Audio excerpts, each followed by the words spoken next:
Nagsimula ang pelikula sa isang binatilyo na nagngangalang Trevor Larkin na sinadyang tapakan ng bulaklak. Sarkastikong humingi siya ng tawad sa babae, ngunit kakatwang sinabi pa sa kanya ng babae na ayos lang at alam niyang hindi naman daw ito sinadya ni Trevor. Pag-alis ni Trevor, tumingin pabalik sa kanya ang babae na umiiling sa pagkasuklam. Habang naglalakad si Trevor sa kalsada, wala siyang pakialam sa paparating na kotse at sa halip ang driver pa ang humingi ng tawad sa kanya dahil muntik na siya nitong masagasaan. Pagkatapos ay kinuha niya ang mga tips mula sa busker at ibinato ang pera sa lupa. Itinapon niya ang mail sa hangin at ibinagsak ang bisikleta. Talagang sinasadya niyang gumawa ng gulo ngunit ang lahat ng mga tao ay tila natatakot gumanti sa kanya. Habang patuloy siya sa paglalakad, may isang asong tumalon at muntik nang masakmal siya. Nang mapansin niya itong nakatali, sinimulan niya itong tuyain at tinatahulan din.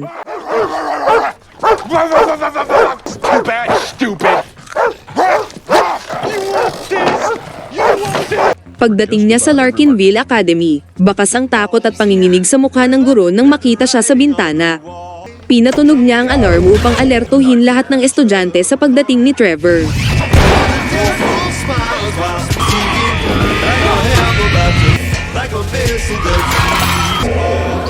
Habang patungo na siya sa koridor, sinalubong siya ng nag-iisa niyang taga-suporta at kaibigan. Iniabot ng 3 estudyante ang takdang aralin na ipinagawa niya sa kanila. Nang tinitingnan ng isa sa mga estudyante ang peklat niya sa mukha, muntik na niya itong bugbugin. Halos buong araw, patuloy na pinahihirapan ni Trevor ang ibang mga estudyante sa klase at halatang-halata na siya ay isang malupit na bully at lahat ay natatakot sa kanya. Sa paglaro niya ng dodgeball, isang estudyante ang sinadya niyang batuhin sa mukha at ang nanay nito ay galit na lumapit sa punong guro upang magreklamo. Dito na nga nabunyag na ang ama pala ni Trevor ang sponsor ng academy nila at nagbigay ng malaking donasyon para lang maitatag ang academy. Ang ama ni Trevor na si Rick Larkin ay isang napakamakapangyarihang tao at nagmamay-ari ng maraming negosyo sa bayan. Pinaalala ng principal sa nanay nang nagrereklamo na baka matanggal siya sa Larkin Industries kung saan siya nagtatrabaho, at alalahanin niya na nakatira siya sa apartment complex na pagmamay-ari ng Larkin's family. At kung ipagpapatuloy niya pa rin ang pagrereklamo laban kay Trevor, maaari siyang mawalan ng tirahan at pati ang mga guro ay madadamay dahil sa kanya. Hinimok siya ng principal na kalimutan na lang ang nangyari at talagang normal na ito sa Larkinville. Sumunod na eksena, makikita natin lahat ng estudyante sa economics class at nang magtanong ang guro, tumaas ng kamay si Trevor para sagutin ang tanong pero sa halip na tumugon sa aktwal na tanong, ipinaalala niya sa lahat kung sino ang kanyang ama at kung gaano ito kamakapangyarihan sa kanilang bayan. Biglang may kumatok at nakita natin ang bagong estudyante sa pinto. Nang tingnan ito ni Trevor, napansin niya agad ang prosthetic na binti nito. Dahil dito hindi na matiis ni Trevor ang pananabik na apihin ang bagong estudyante. Bully sweet. Oh, Liz. Ipinakilala ng estudyante ang kanyang sarili bilang si Evan Berger at halos hindi mapakali si Trevor sa kanyang kinauupuan habang kinukutya ang apelyido ni Berger at tinanong kung ang pangalan niya ba ay Cheese. Pagkatapos ng klase habang papaalis na si Evan, mabilis siyang kinaladkad sa gilid ng 3 estudyante upang magbabala sa kanya tungkol sa maaaring sapitin niya kay Trevor. Sinasabi nila sa kanya na si Trevor ay isang bully at malamang siya ang magiging target nito lalo na sa kanyang itsura. Binigyan din nila siya ng tips na sundin lang daw niya ang mga sasabihin ni Trevor para tantanan siya nito. Mamaya habang nakaupo si Evan sa kantin at kakain na ng kanyang tanghalian, lumapit si Trevor mula sa likuran at inutusan siyang ibuhos ang laman ng kanyang bag. Napailing si Evan dito at nang tinanong niya kung bakit, sinagot siya ni Trevor ng, "Because I said so?" Nang tumanggi si Evan sa utos ni Trevor, halos lahat ng mag-aaral at guro sa kantin ay nagsimulang magtago na tila babatid na nila ang kahihinatnan ni Evan. Nang makitang tila hindi natitinag si Evan sa banta, walang pag-aalinlangang sinuntok siya ni Trevor. Kalaunan sa gabing iyon, makikitang naglalaro si Trevor ng video game sa kanyang kwarto, nang biglang may kumatok sa pinto. Sumigaw siya at tinanong kung sino ito at dahil walang sumagot, lumabas siya para suriin ito mismo. Nagulat siya nang makitang nakatayo na doon si Evan kasama ang isang matandang babae. Ang ginang ay siyang lola ni Evan at tinanong si Evan kung siya ba ang sumuntok sa kanyang apo. Ngunit mas nag-alala pa si Trevor kung paano daw nila nalaman kung saan siya nakatira at nagalit. Kinumbinsi ng lola ni Evan si Trevor na humingi ng tawad sa kanyang apo, ngunit lalo pa itong ikinagalit ni Trevor at sa pilitan silang pinalayas sa kanyang pamamahay habang sinasabi kay Evan na hindi pa siya tapos sa kanya. Nang sinubukan ni Trevor isara ang pinto, pinigil ito ng lola ni Evan at nagsimulang magbigkas ng spell. Ipinagtaka ito ni Trevor at nang mapansin niya na lumalakas ang hangin at ang langit ay nagiging kulay abo, sa unang pagkakataon ng kanyang buhay ay nakaramdam siya ng takot. Maging ang mga residente sa bayan ay nagtaka kung ano ang nangyayari sa kalangitan. Quite sure what they felt. It was like the wind had come out of nowhere and brought something new with it. Pagkatapos banggitin ng matanda ang kanyang sumpa, mabilis na isinara ni Trevor ang pinto. Sa gabing iyon sa hapunan, binanggit ni Rick ang tungkol sa pagpunta ng principal sa kanyang opisina upang magreklamo tungkol sa kanyang anak. Sinabi ni Trevor sa kanyang ama na aksidente lang iyon, at syempre madali lang siyang pinaniwalaan ng kanyang ama. Sinabi pa ni Rick sa kanyang asawang si Kendra na pinaalis na niya ang principal at kanyang pamilya sa kanilang apartment complex dahil sa pagtatangka nitong sirain ang imahe ng kanyang anak, na ikinagulat naman ng kanyang asawa, iniisip na masyado silang overreacting. Bago matulog, masayang naglaro muna si Trevor ng video game nang may bigla siyang narinig sa labas.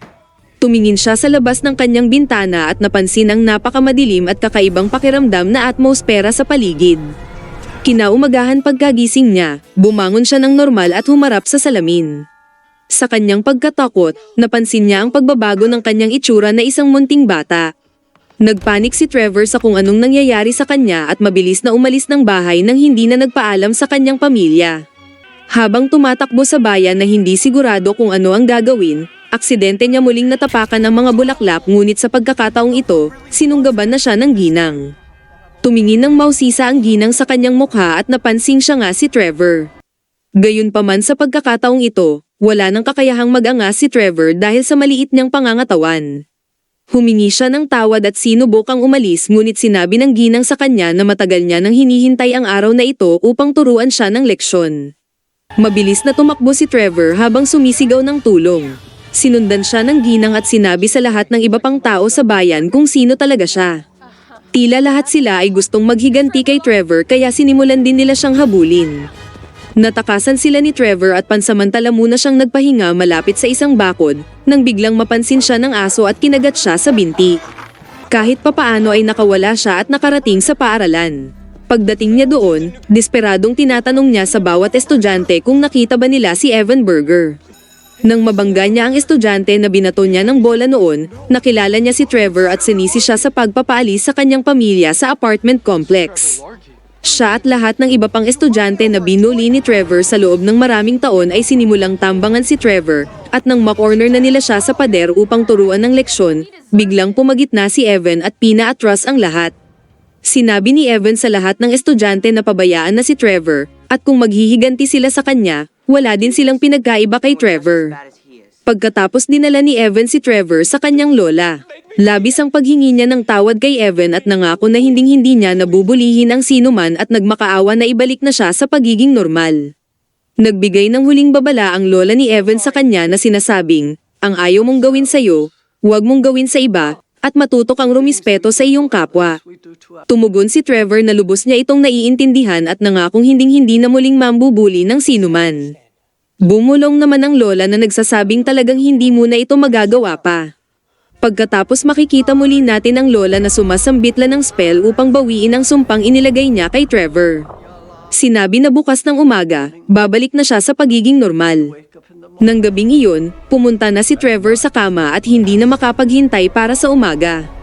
Kinabukasan paggising niya, nalugod siya nang makitang bumalik na siya sa normal. Biglang napalitan ng galit ang kanyang mukha at sinalita ang katagang, Payback time.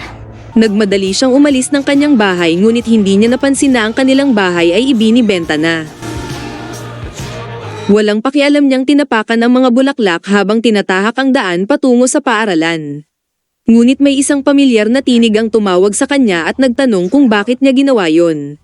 Sa lalong pagkagulat ni Trevor, ito pala ay ang kanyang ama at tinanong kung bakit siya nagtatrabaho dito, dahil dito pinaalala sa kanya ng kanyang ama na kailangan nilang lahat magtrabaho at pagsilbihan ang pamilyang Berger, at itinuro sa kanya ang signage ng Bergerville. May biglang pulang Ferrari ang huminto sa harap nila kung saan nakaupo si Kendra sa upuan ng pasahero.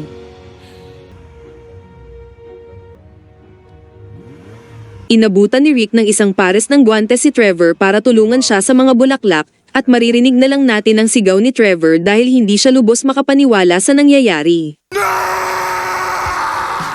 It said Trevor's scream could be heard clear across 3 counties that day. Sa huling eksena, makikita natin si Evan na kararating lang ng Burgerville Academy habang nakangiti sa mga estudyante. Halos lahat ng estudyante ay tila nirerespeto siya.